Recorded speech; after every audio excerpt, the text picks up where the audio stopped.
L'Élysée a envoyé samedi à 3h26 heure de Paris un communiqué de presse aux rédactions pour annoncer la participation de la France aux frappes menées en Syrie avec les États-Unis et le Royaume-Uni.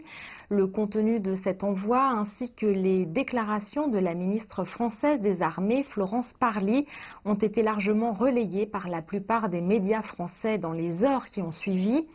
Selon le communiqué publié par l'Élysée, la décision de lancer ces frappes s'appuie sur la responsabilité du régime syrien dans un massacre à l'arme chimique le samedi 7 avril à Douma. Des dizaines d'hommes, de femmes et d'enfants ont été massacrés à l'arme chimique en totale violation du droit international et des résolutions du Conseil de sécurité des Nations Unies, indique le communiqué, estimant que les faits et la responsabilité du régime syrien ne font aucun doute et que la ligne rouge fixée par la France en mai 2017 a été franchie. D'après le journal l'Obs, qui s'appuie sur une vidéo diffusée par l'Élysée et la ministre des Armées, l'état-major français a confié la mission de bombardement à plusieurs chasseurs Rafale. Des frégates multimissions accompagnées de bâtiments de protection et de soutien ont été déployés en mer Méditerranée. Dans le même temps, un raid aérien est parti en début de nuit de plusieurs bases aériennes en France afin de rejoindre les côtes de la Syrie.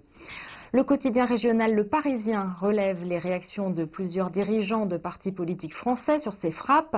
L'Union des démocrates et indépendants, l'UDI, parti politique français de centre droit, s'est dit favorable. C'est l'honneur de la France d'être à la hauteur du rôle singulier et historique qui est le sien et d'avoir pris l'initiative, a réagi dans un communiqué le président de l'UDI, Jean-Christophe Lagarde.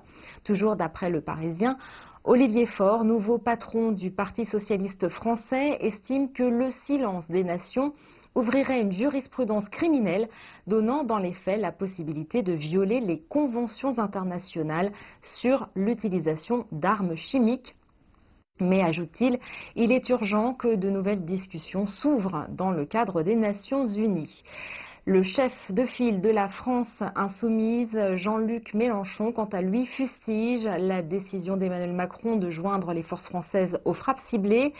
Le risque de guerre généralisée dépend toujours d'incidents à première vue sans proportion, a-t-il affirmé. Enfin, pour ce qui est de la suite de cette action, d'après le quotidien Le Figaro, un débat parlementaire devrait avoir lieu à une date encore inconnue.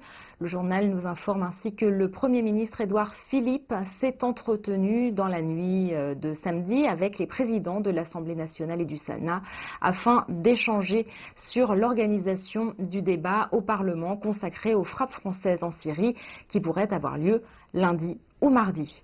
Jade Charles, CGTN, Paris.